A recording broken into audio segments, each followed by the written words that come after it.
Vejo na TV o que eles falam sobre o jovem, não é sério.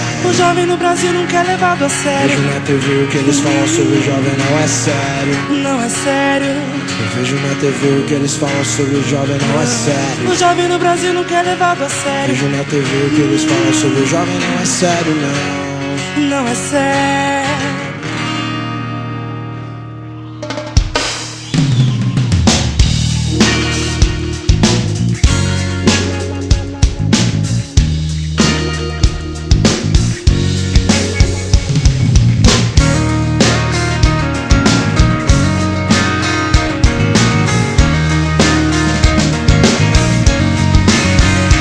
Vejo na TV o que eles falam sobre o jovem, não é sério. O jovem no Brasil nunca é levado a sério. Vejo na TV o que eles falam sobre o jovem, não é sério. Não é sério.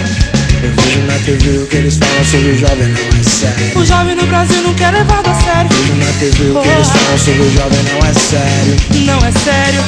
Eu sempre quis falar, nunca tive chance. E tudo que eu queria estava fora do meu alcance. Sim, já faz um tempo, mas eu gosto de lembrar. Cada lugar um lugar. Eu sei como é difícil, eu sei como é difícil acreditar, mas essa porra um dia vai mudar. Se não mudar pra onde vou, não cansado de tentar de novo. Eu passo a bola, jogo o jogo, vejo na TV o que eles falam sobre o jovem, não é sério. O jovem no Brasil nunca é levado a Eu sério. vejo na TV o que eles falam sobre o jovem, não é sério. Não é sério. Vejo na TV o que eles falam sobre o jovem, não é sério. O jovem no Brasil nunca é levado a sério. Vejo na TV o que eles falam sobre o jovem, não é sério, não. Não é sério. A polícia diz que eu já causei muito distúrbio. O repórter quer saber por que eu me drogo, o que é que eu uso. Eu também sei teatro, isso tudo eu fiz a rima. Agora tô por conta, pode crer que eu tô no clima. Também tô no Eu tô clima. no clima. Também tô no Eu tô clima. no clima. Também tô no Eu tô no clima. Revolução na sua vida, você pode, você faz. Quem sabe mesmo é quem sabe mais. Revolução na sua mente, você pode, você faz. Quem sabe mesmo é quem sabe mais. Revolução na sua vida, você pode, você faz. Quem sabe mesmo é quem sabe mais. Também sou animador, eu também sou da banca. Aperta um do forte e fica tudo a pampar. Eu tô no clima. Também tô no Eu clima. tô no clima. Também tô no Eu clima. tô no clima.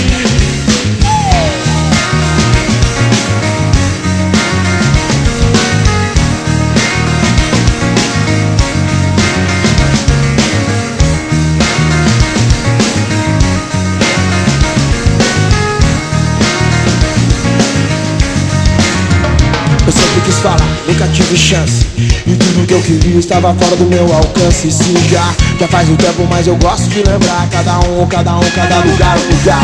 Eu sei como é difícil, eu sei como é difícil acreditar, mas essa porra um dia vai mudar.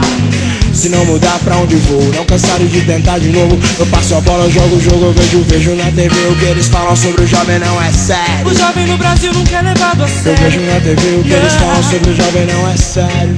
Não é sério. Vejo na TV o que eles falam sobre o jovem, não é sério. Jovem no Brasil nunca é levado a sério. Vejo na TV o que eles falam sobre o jovem, não é sério, não. Não é sério. A polícia diz que eu já causei muito distúrbio. O repórter quer saber por que eu me drogo, o que é que eu uso. Eu também sei teatro, isso tudo eu fiz a rima. Agora tô por conta, pode crer que eu tô no clima. Também tô no Eu tô clima. no clima. Também tô no Eu tô clima. no clima. Também tô no Eu tô no clima. Revolução na sua vida, você pode, você faz. Quem sabe mesmo é quem sabe mais. Revolução na sua mente, você pode, você faz. Quem sabe mesmo é quem sabe mais. Revolução na sua vida, você pode, você faz. Quem sabe mesmo é quem sabe mais. Também sou animador, também sou da banca. Aperta um do forte que fica tudo a pampar. Eu tô no clima. Eu tô no clima. Tô no clima. Chegando por aqui, negra ali. Família RZO, vários malucos só. O que eu consigo ver é só um terço do problema. É o sistema que tem que mudar.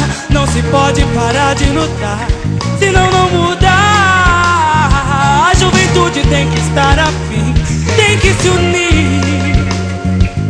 O abuso do trabalho infantil é ignorância, faz diminuir a esperança.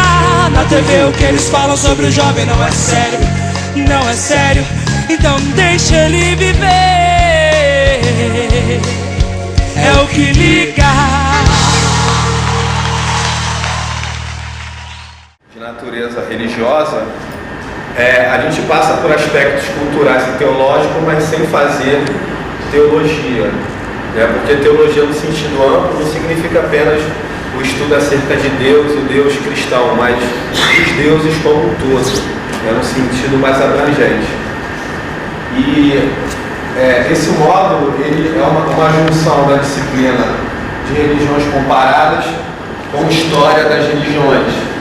Então, não adianta a gente tratar só de história de religião, a história cronologicamente falando, as dissonâncias, consonâncias, os cismas, as rupturas, as heresias, e a gente acaba entrando na religião em si. Se a gente falar só de religião, você tem aspectos históricos importantes para que todo mundo consiga compreender a evolução em cada período. Então, a gente resolveu juntar as duas disciplinas. Não está como a gente gostaria que fosse, né? Os outros módulos, nos outros anos, geralmente foram 4, 5 semanas, só que a gente agora em 2015 está com uma proposta diferente de educação centrada no aluno. Ano passado nós já começamos essa pedagogia, quem é da área pedagógica sabe o que eu estou falando, então você tem uma abordagem diferenciada, onde o aluno passa a ter autonomia, ele se emancipa de forma mais rápida, e aí ele mesmo consegue produzir, ou melhor dizendo, transmitir, colocar no papel os seus próprios pensamentos. Então a gente inverteu um pouco a polaridade dessa educação centrada em vocês, no aluno. Então a partir de 2015, a concepção de pós-graduação da FIUDUC, ao invés de 4 sábados, nós vamos ter 2 sábados alternados, ou primeiro e terceiro, ou segundo e quarto, certo? E aí a gente está invertendo, trabalhando com resenhas, com artigos, com produções acadêmicas para a gente poder fazer a complementação da hora. Então essa disciplina nossa já é uma disciplina nesses moldes.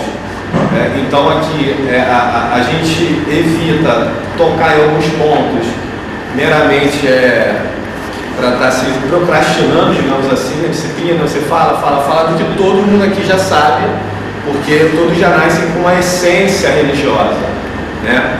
Quando nós falamos de religião, a gente já nasce desligado do divino, né? Quem aqui, meu aluno, já assistiu isso aqui 500 mil vezes, mas a gente assiste de novo. Enquanto para Santo Agostinho, Deus está aqui, nós vamos nos reaproximar de Deus. Para os outros teóricos, nós vamos nos religar a Deus. Então, Deus estaria num plano mais acessível. Enquanto para Agostinho, né, o grande primeiro filósofo da religião, ele já coloca Deus talvez no seu devido lugar, ou no lugar que a Igreja Católica e as igrejas cristãs como um todo sempre acharam conveniente. Deus que é acessível do ponto de vista da fé, mas inacessível do ponto de vista pessoal e de aproximação, que é o que a gente vai explicar daqui a pouco nessa questão de teogonia das religiões, essa diferença, que é uma diferença que implica muito para a gente tentar compreender o universo religioso que está ao nosso redor. Então, a gente se propôs a estar trabalhando todas essas questões. E quando a gente trabalha religião como um todo, não tem como a gente não abordar essa questão mais de evolução da própria sociedade e evolução do pensamento. Durante a Idade das Trevas, durante a Idade Média, a cultura, o saber, principalmente antropológico, sociológico, foi praticamente não só absorvido pela igreja, mas também aprisionado pela igreja. Eu acho que seria a palavra mais conveniente. Com isso, você tem apenas depois da Idade Média, se iniciando na Idade Moderna, e aí essa abertura, digamos assim, de todo o conhecimento, a gente agradece a um cristão, primeiramente, e depois a um outro chamado Martinho Lutero e João Calvino, que com a sua reforma protestante, educacional, ideológica, cultural, acabou abrindo novas frentes, porque você tem os pequenos principados unindo as suas forças e fazendo um movimento político-religioso, religioso-político, político-econômico, econômico-cultural, que acaba mudando para sempre o rumo de vários aspectos da vida humana. Então, a partir desse momento, já da Idade Moderna, nós temos o surgimento dos grandes pensadores e do renascimento urbano também. Então, a época de Michelangelo, de Galileu Galilei e de tantos outros pensadores, Leonardo da Vinci, que assim se propuseram a escrever textos, não contrariando a igreja, mas numa visão não mais teocêntrica, mas agora antropocêntrica, ou seja, onde o homem ele não apenas absorve para si e avoca para si ser a medida de todas as coisas, mas que ele é capaz de produzir, como o Conde falou, observando a natureza. Ou seja, enquanto eu olho apenas para a religião, eu esqueço de investigar as coisas palpáveis ao meu redor. Então, o vento, o fogo, as causas, a morte, o nascimento, as doenças, o comportamento da sociedade, os homicídios, os furtos, a política, enfim, todos os aspectos da vida que anteriormente eram explicados na ótica religiosa, agora passam a ser explicados de forma racional, de forma educativa, de forma pedagógica, de forma acadêmica. Então, semana passada nós abordamos mais essa questão que eu poderia resumir entre a relação das ciências sociais e até das ciências humanas, de todos os pensadores, e a sua influência dentro da ciência ou ciências da religião.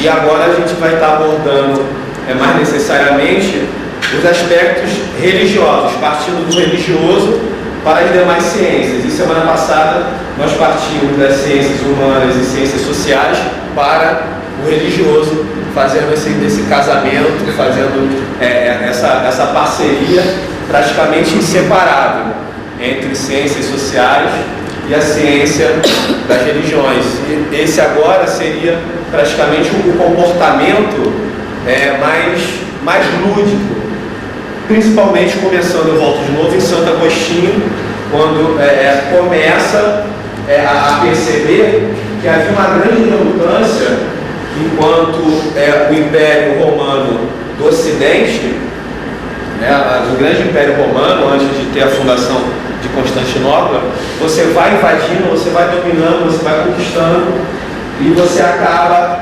impondo a sua religião, a sua cultura religiosa, as suas práticas para aquele povo recém-dominado. Só que, inteligentemente, começou a se perceber, não apenas Agostinho, mas os outros doutores da igreja, que havia uma grande relutância por conta de todo um saber, principalmente filosófico, que estava entranhado naquelas pessoas, naqueles países, naqueles estados, que por mais que você tinha aparentemente um domínio cultural religioso de Roma, mas dentro dos lares, dentro da própria pessoa, você não conseguia ter um convencimento. Então é o que a gente falou até semana passada, ou outro dia qualquer, como o Papa Francisco veio no Brasil, né? Então o católico assiste o culto protestante porque não tem igreja católica, mas quando chega em casa, abre o armário e tem uma imagem de um santo lá. Seria mais ou menos essa ideia do que acontecia naquela época, certo? Então você começa, em Santo Agostinho principalmente, a fazer essa simbiose entre as demais áreas do conhecimento e toda a teoria, todos os escritos, todos os relatos religiosos.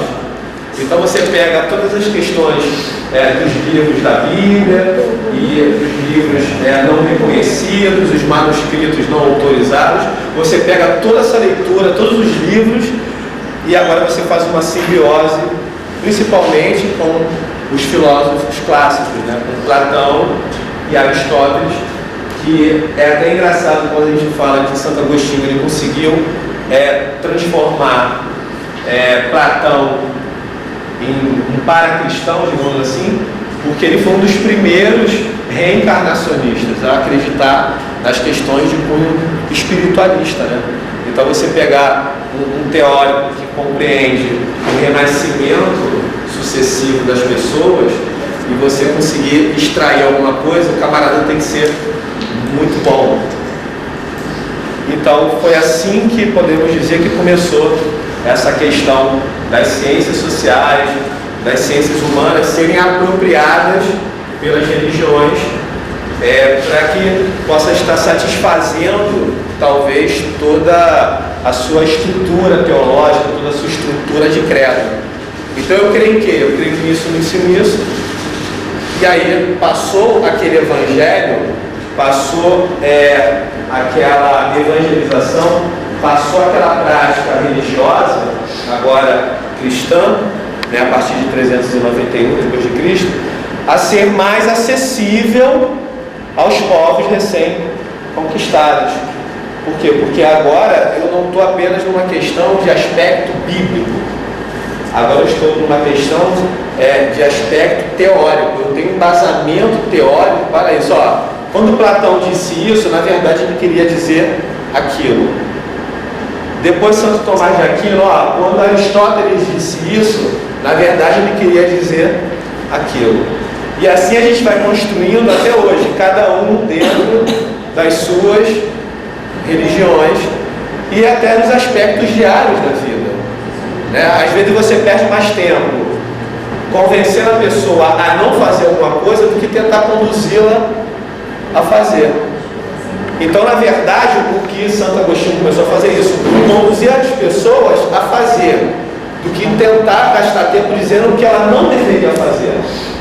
Vocês não podem adorar, vocês não podem fazer isso, é apenas o Deus católico e tal. Não, foi mais fácil. E aí a gente verifica um grande boom da Igreja Católica, aproveitando o espaço territorial que tinha.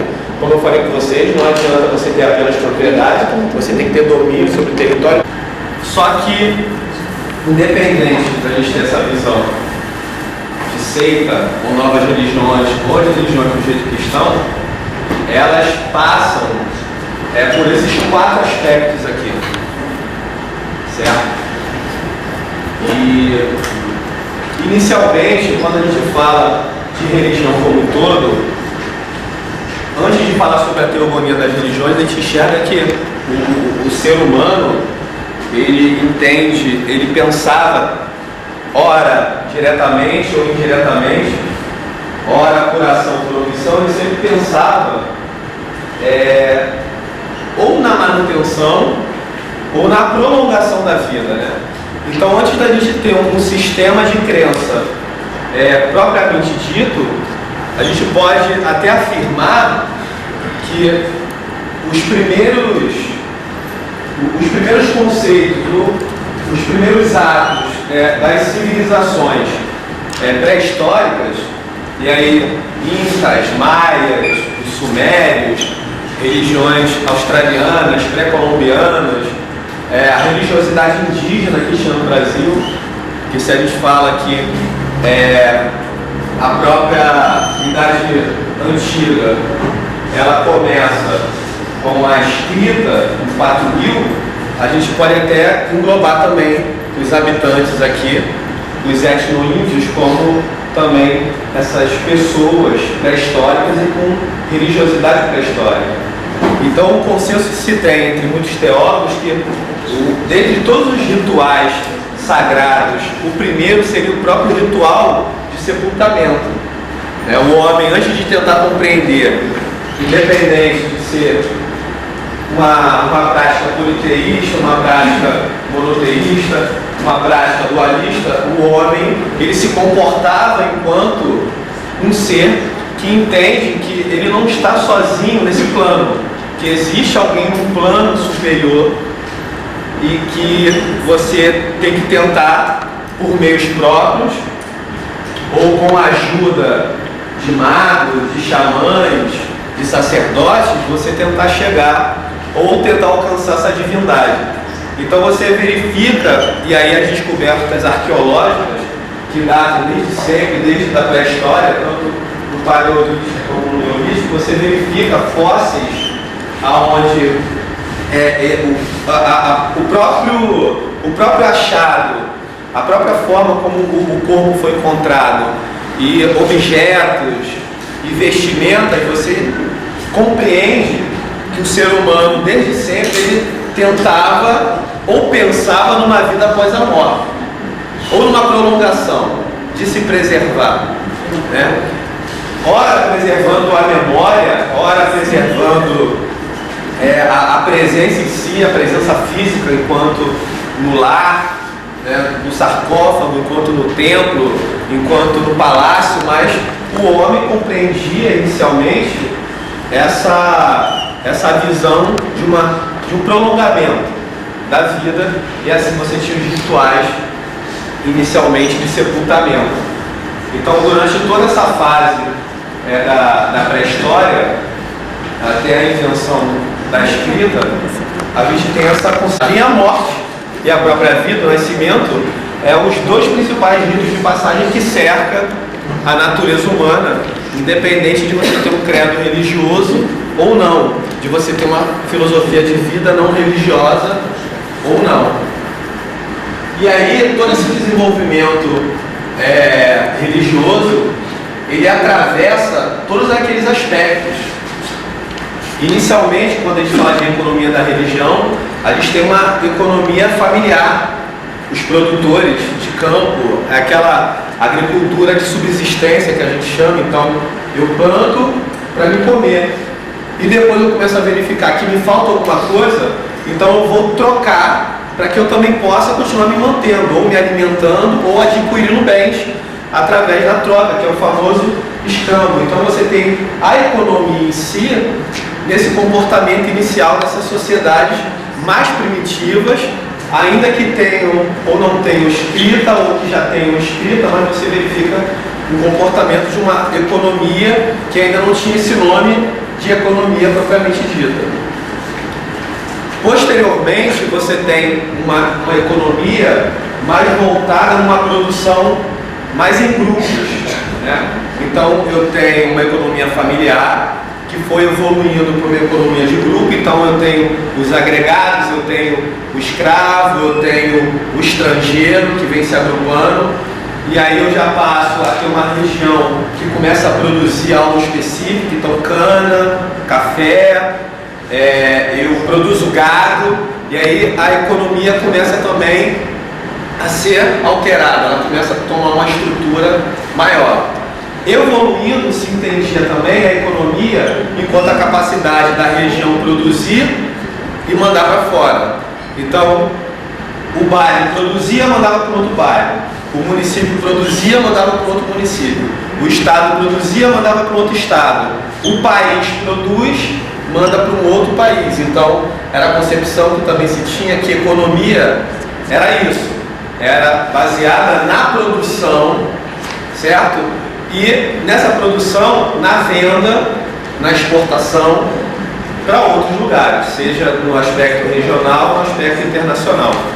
Hoje, a ideia de economia, ela está baseada, lógico, principalmente naquele conceito mais em Marx, que você tem um aspecto do trabalho, da produção, e essa produção, esse mercado que produz, desde a matéria-prima até o produto finalizado, e aí eu vendo, eu mando para as lojas, e da loja chega até o consumidor consome e acaba todo mundo consumindo de todo mundo.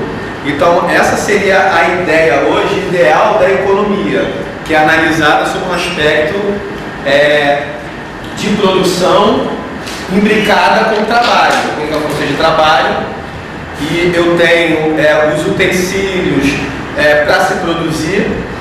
Então, essa produção, ela implica não apenas no aspecto econômico, mas implica também em toda a questão social, tanto na divisão das classes sociais, como no próprio comportamento do Estado para com o que é produzido e do que é produzido diretamente afetando a sociedade.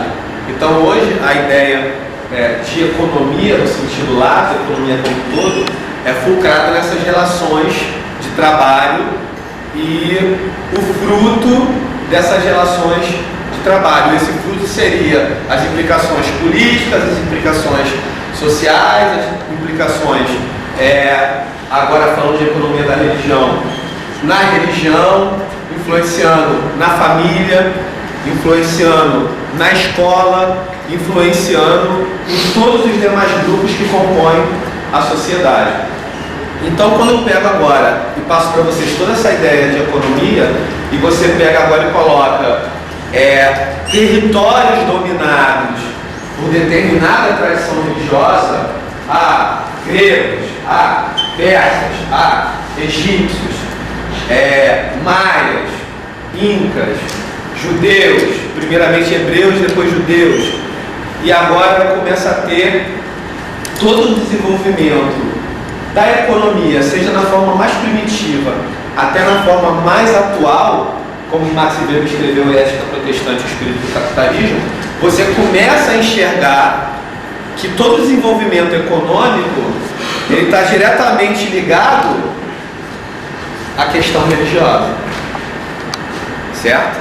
E à medida que eu vou adquirindo o território, eu vou adquirindo uma força de se produzir, uma força de produção, eu também, em tese, eu estou expandindo, eu estou influenciando também todo o comportamento cultural religioso, certo? Então, nos estudos de Weber, por exemplo, ele escreveu um livro chamado A Ética Econômica das Religiões Mundiais, onde ele passa a retratar todo o desenvolvimento econômico que se deu a partir de um olhar religioso, certo? Então, nas determinadas religiões, onde você tem uma predominância religiosa, você verifica um comportamento diferente de produção de trabalho. Tanto que quando Weber começa a observar o comportamento, primeiramente na Alemanha, do movimento que resultou na Reforma Protestante, ele verificou que o comportamento do protestante, enquanto sujeito que tem a força de trabalho, era totalmente diferente do comportamento do católico, enquanto sujeito que tem força de trabalho. E isso implicou em quê? Eu tinha uma separação não muito recente, mas mais de 300 anos, com a Reforma Protestante de 1517, agora eu estou no século XIX, mas eu começo a enxergar que todo aquele pensamento religioso, que primeiro era teológico, e agora é comportamental, e que agora é cultural, ele influencia o modo, os meios de produção, e automaticamente ele altera a economia local.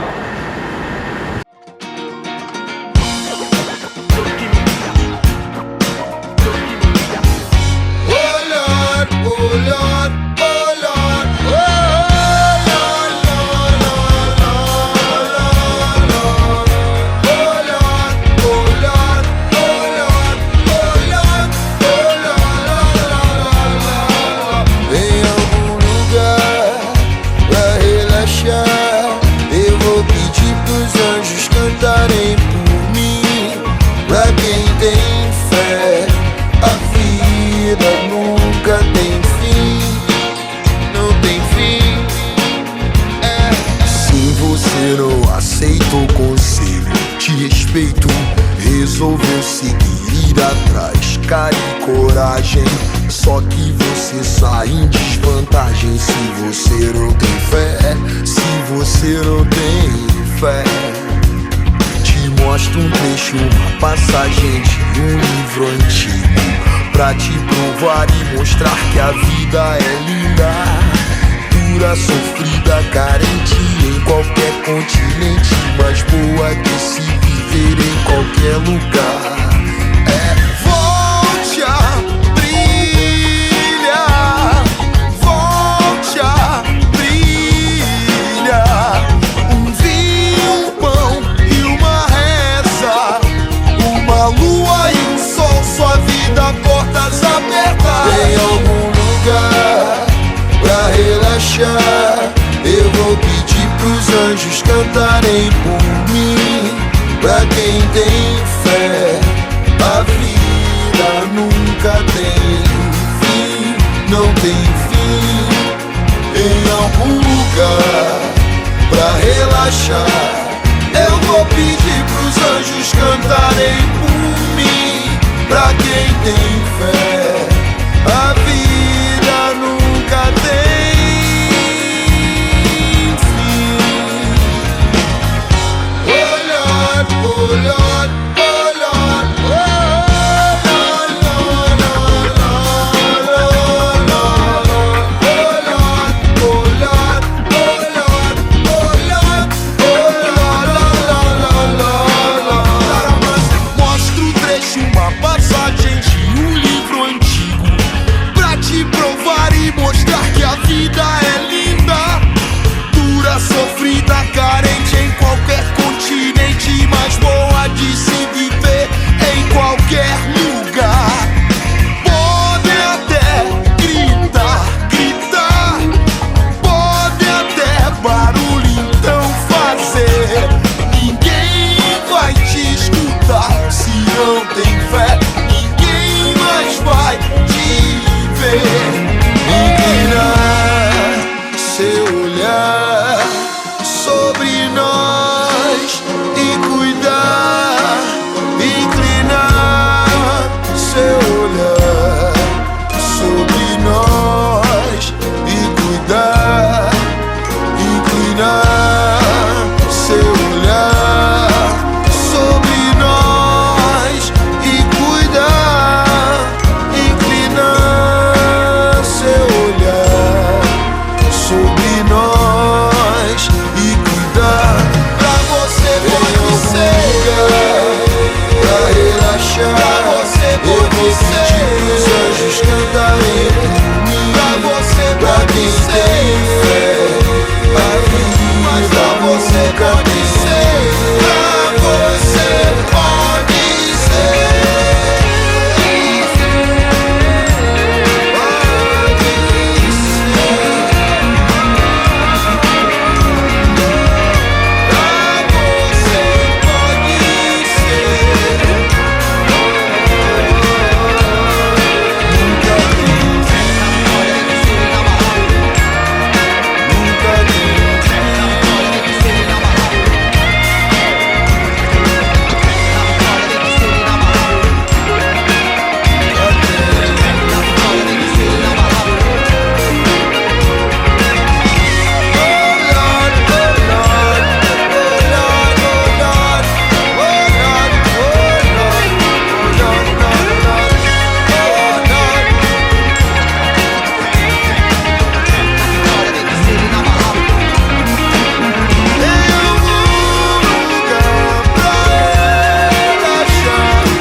Houve um abalo, né, dentro da economia daquela época, né? Porque quando houve a reforma, muitos dali do campesinato e outros mais, eles também se estruturaram dentro da sua própria economia. O que isso gerou dentro daquela cultura econômica deles ali? O que foi gerado? O que eu penso, né, que gerou aquilo ali foi, na realidade, uma revolta, vamos botar no Estado, né, contra aquele campesinato ali, contra aqueles outros que viviam, né, produzindo uma economia para aquele determinado o Estado ali, e agora eles estão contra. A minha pergunta o que isso gerou de problema dentro da reforma protestante na economia naquele lugar, no caso na Alemanha? Na verdade, não gerou problema, pelo contrário, gerou coisas frutíferas. Né? O que eu tinha antes da reforma? Eu tenho uma Bíblia que está escrita em quê? Em que língua? Eu estou num país alemão. Sim ou não? Eu tenho uma Bíblia, que está numa língua. Eu tenho uma missa que é rezada, que é ministrada numa outra língua. Então eu estou usando uma literatura em uma língua. Eu estou me comunicando em outra língua. E eu estou localizado num país que tem uma outra língua. Então assim, ninguém entende. Ninguém. O que a reforma de Lutero tem a ver com essa questão que eu acabei de falar e com o que o Paulo acabou de dizer? Lutero, enquanto um sacerdote cristão, ele em si não conseguiria promover a reforma, que era uma reforma de abrir os portões, de abrir os livros, de abrir os segredos que se tinha, que era privativo de alguns, lembra? Que eu falei, bibliotecas, universidades, a cultura era privativa de poucas pessoas. O que Lutero começou a implementar através da sua reforma, olha, a interpretação da Bíblia, ela não é restritiva. E a interpretação da Bíblia também, ela pode ser feita pelo indivíduo. Você pode fazer a interpretação da própria Bíblia. Só que para mim interpretar a Bíblia tem que estar na minha língua. E para ela estar na minha língua, eu também tenho que saber ler, para mim poder entender. Então a primeira coisa que se fez foi produzir as Bíblias em alemão. Primeira coisa. A partir de então, com a reforma da abertura dos portões, eu começo a ter alguns principados que não tinham acesso à cultura, eu passo a ter também acesso à cultura. Então eu tinha lá a elite da elite, ligada à política e ligada à igreja. A educação tinha acesso, chegava até eles. Só que quem era do segundo escalão, ainda que tivesse dinheiro, ainda não era digno de ter acesso à cultura. Quando eu tenho a reforma protestante, e aí eu tenho uma pessoa que não rompe apenas com questões teológicas, mas rompe com as questões políticas de uma instituição, da instituição mais rígida que se tem até hoje, a única estrutura rígida, que você tem um controle padronizado, que você tem um controle mundial, é chamada Igreja Católica Apostólica Romana. Nenhuma outra instituição, nem a ONU, nem o Mercosul, nem a União Europeia, não consegue ter uma padronização nem de decisão e nem de cumprimento da decisão, mas você tem diretamente, dentro da estrutura católica, ainda esse controle. Por quê? Porque o Papa ele não se restringe, eu não preciso falar com o padre aqui. Eu não preciso falar com o bispo aqui. Eu posso ir direto lá na paróquia. Eu não preciso falar com o arcebispo, eu não preciso falar com o responsável pela diocese, eu posso ir direto na paróquia. A paróquia se reporta até a mim. Então ele tem um controle também difuso de toda a igreja no mundo todo. Uma coisa bem pensada e que se mantém até hoje nessa estrutura, e essa estrutura funciona. Como você tem inúmeras explicações que não cabem aqui agora. Então eu tenho um rompimento político disso. Com o rompimento político, tudo se faz mediante dinheiro. Lutero tinha dinheiro para publicar as Bíblias, para traduzi-las. Lutero tinha dinheiro para viajar por várias províncias, para poder transitar, ir até onde ele tinha que ir até onde ele tinha que passar, articular o que ele tinha que articular. Ele não tinha grana. Ele foi bancado para isso. E aí o que eu tenho, que é o que o Paulo perguntou.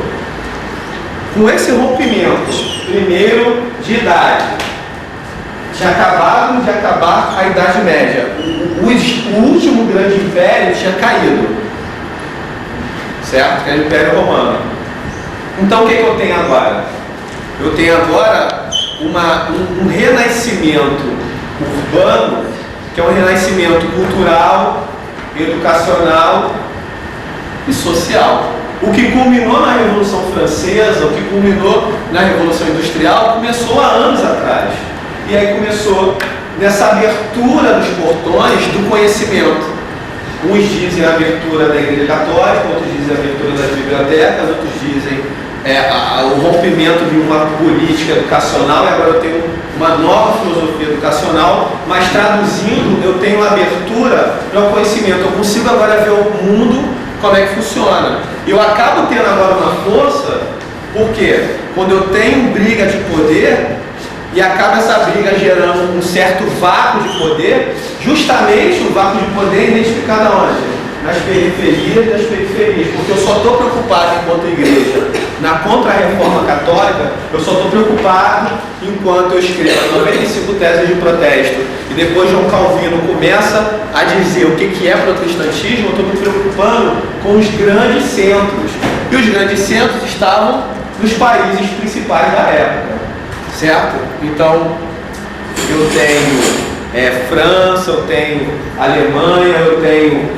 o Reino Unido, Grã-Bretanha, Inglaterra, etc. Eu estou preocupado com isso. E aí você começa a ter um movimento, Paulo, das extremidades para cá. Bom, agora eu sou protestante, eu sou católico, eu sou o quê? Bom, a igreja me tributava.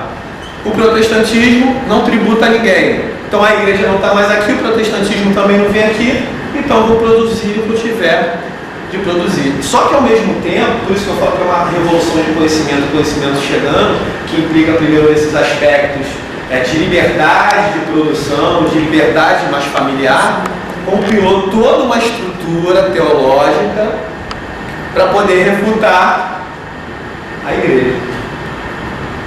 E detalhe, hoje imagina, você é de uma religião, você pega excomungado, excluído lá da igreja, lá do centro, lá do terreiro e tal, você está banido daqui. Ele também, essa reforma trouxe também a maior proximidade dos banidos, né?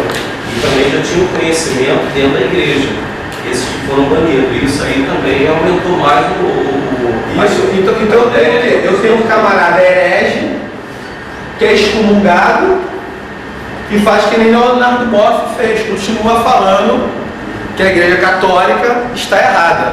Mas isso tem um limite. E assim? Isso tem um limite, porque isso acontece, por exemplo, na Alemanha, na Holanda, na Escócia, nos países que a igreja católica conseguiu manter a força, você não tem esse pessoal se levantando. Espanha, até tem um pequeno, mas uma coisa outra. O André está certo, o Paulo está certo. Eu estou falando a mesma coisa que vocês dois estão falando, porque a gente está limitado a um tempo. Espaço e tempo. Espaço. Alguns países da Europa. Tempo. Século XVI. Primeira metade e depois a segunda metade do século XVI. 1517, com as 95 teses de Lutero, que não era reforma, era protesto. Estou protestando. Na verdade, quem aqui já estudou alguma coisa de teologia, quem fez a reforma mesmo foi João Calvino. Ele que disse, protestantismo é isso aqui, enumerou. 1, 2, 3, enumerou tudo que tinha que enumerar. Lá se levanta contra a igreja. É uma outra ideia de liturgia. Essa fala é permitida. Contra a igreja católica. Assim, o Lutero se levantou contra a igreja.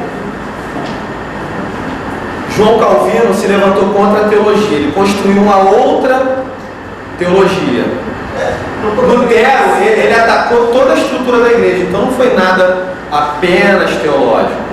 Foi a questão das indulgências, tudo aquilo que a gente só vai falar no sábado que vem, para não adiantar nada do cristianismo. Mas a gente vai voltar a falar de novo de Lutero, igreja ortodoxa, etc. Mas você está muito certo, foi uma coisa local. Só que é uma coisa local que não teve mais volta. Mesmo com a contra-reforma católica, criando uma nova ordem chamada Companhia de Jesus, que eram os jesuítas, que nas suas primeiras missões, como eu falei semana passada, foi estar aqui catequizando os índios durante 210 anos, não foi suficiente para um clamor de um renascimento urbano. Porque eu estou eclodindo um movimento político, eu tenho um movimento econômico, a coisa começa a se expandir. Aí o que eu tinha em 1500, 1490 em diante? As grandes navegações. Então o mundo já não era aquele mundinho. Então imagina você juntando príncipes de segunda grandeza entre si, não apenas para combater a igreja católica, mas para romper toda uma ideia econômica e geográfica. Eu não estou falando só de poder divino, de massa de pessoas. Eu estou falando de desenvolvimento territorial. Eu estou falando de economia local também, porque eu tenho todo esse rompimento disso tudo. Não à toa que quando a igreja se vê esfacelada com a queda do império, o que ela cria para os reis da Europa? Espanha, Portugal e afins. Ó, eu vou te dar o direito de padroado. O direito o quê? De fundar a igreja. É que nem acontece com os missionários. Ó, toma aqui uma carteirinha, tu vai lá para a África, vai abrindo igreja. Tu vai para a janela das 40, você se vira lá, você vai para o interior de Minas, para o interior da Bahia, você vai lá, eu estou te dando carta branca. Vou depositar dinheiro na sua conta, você vai lá, arruma o galpão, você vai abrir a igreja, ou o terreiro, o que quer que seja.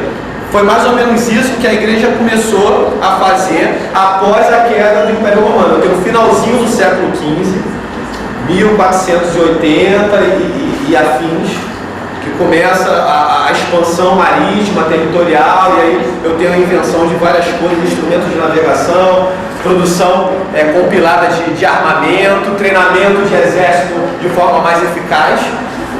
E aí eu tenho essa reforma protestante, que foi um caminho sem volta. Foi local e permaneceu local até hoje. Tanto que a Igreja Católica é o maior segmento do cristianismo. Não à toa que mesmo com o cisma do século XI da Igreja Ortodoxa e com a cisão protestante, ela continuou sendo a Igreja Católica. Por quê? Porque ela continuou com os bens. Na Igreja Oriental não, a Igreja Oriental ficou com seus bens para lá, a Igreja Ocidental para cá. Mas com a Igreja Protestante, as igrejas protestantes começaram do zero, ninguém se apropriou de nada. Eu me apropriei de um novo saber teológico. E aí implicou nas questões econômicas e geográficas.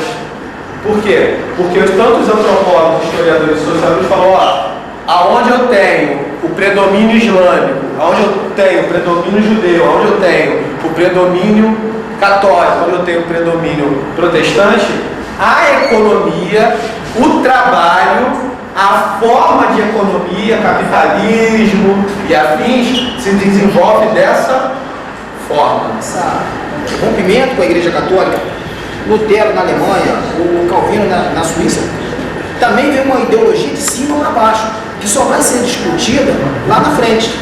Não é? Por exemplo, a Revolução Inglesa, no século seguinte, está discutindo ali também essa questão religiosa, se o rei é protestante, se o rei é católico.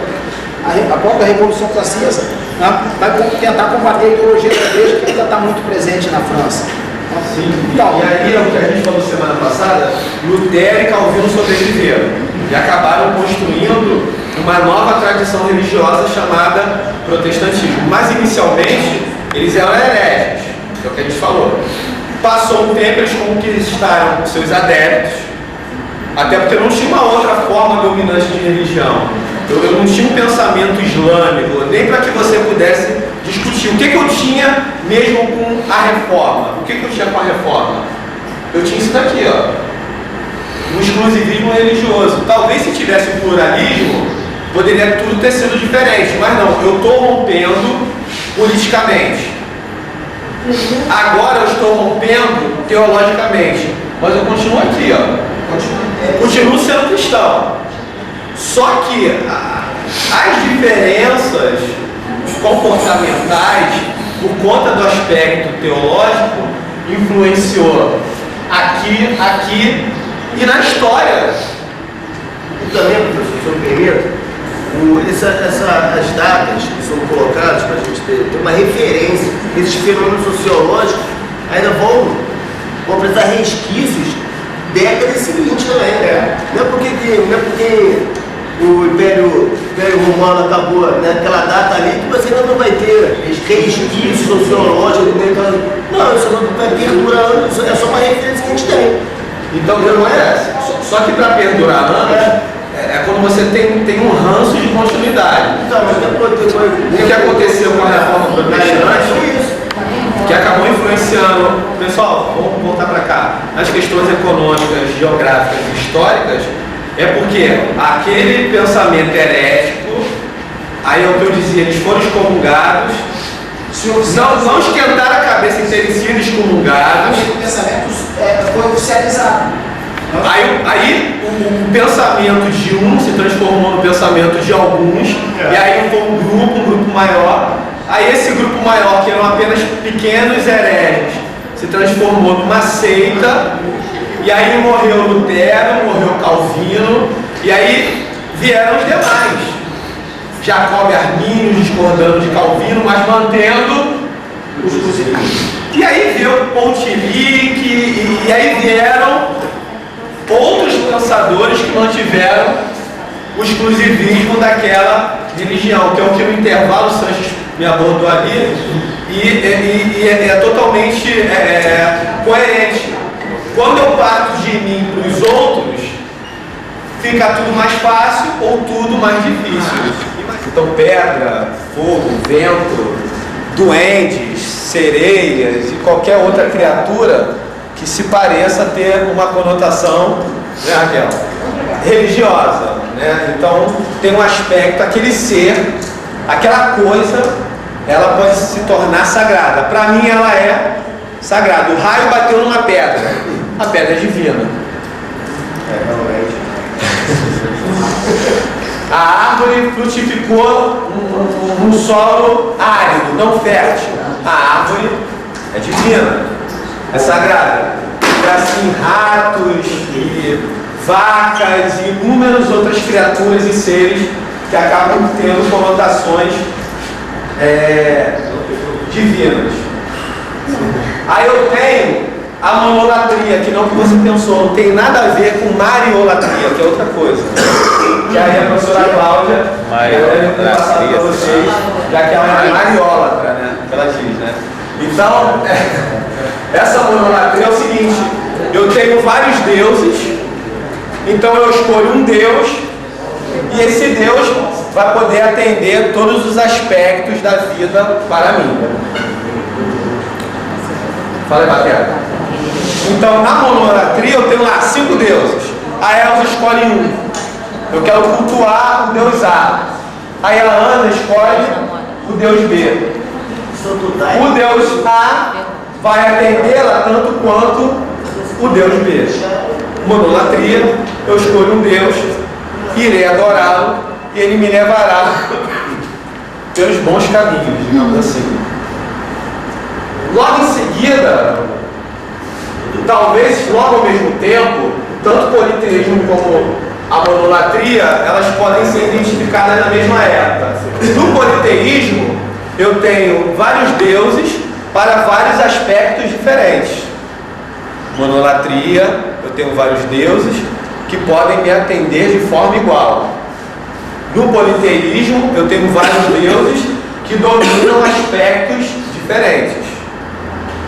Amor, saúde, trabalho, economia, enfim, em cada aspecto da vida eu tenho uma divindade a ser cultuada. Só uma pergunta, isso aí é antigo, pós-moderno, desculpa, antigo, Idade Média e após a Idade Média que você está falando sobre essas religiões, é isso? Porque você eu tenho o animismo aqui, ele está aqui. O animismo pré-história, nas religiões étnicas, africanas, tradicionais, religiões da América do Sul, religiões da Austrália, religiões indígenas. Eu estou aqui. Essa ideia de animismo, certo? Na Idade Antiga, com o surgimento dos gregos e também egípcios, etc., eu tenho em alguns estados, né? Estado, quando eu falo estado, eu falo país, eu tenho ora monolatria, ora politeísmo. Assim na mesma época. Um pouquinho depois, mas quase ao mesmo tempo, né, eu tenho uma forma chamada de dualismo, que é um pouquinho mais complexa, digamos assim. para falar do dualismo, eu vou falar primeiro aqui do panteísmo, que o que é o panteísmo? É aquela ideia de unificação do homem com o divino. Então Deus, ele não está apenas no céu, no paraíso, na morada, ele também está em todos os aspectos da vida. Então, dentro de ele estar em todos os aspectos da vida, ele interfere também em todos os aspectos da vida, e o objetivo do panteísmo é o homem, o ser, alcançar o divino de forma palpável, certo? Beleza. Aí eu tenho o dualismo. O dualismo, quando a gente fala do dualismo, a gente tem que falar dos maniqueus, que eram um povo que acreditava que o universo ele é governado e todas as coisas são controladas, os bilhetes famosos, por duas formas antagônicas. Eu tenho o bem e tenho o mal. Tá mal desenhado aí.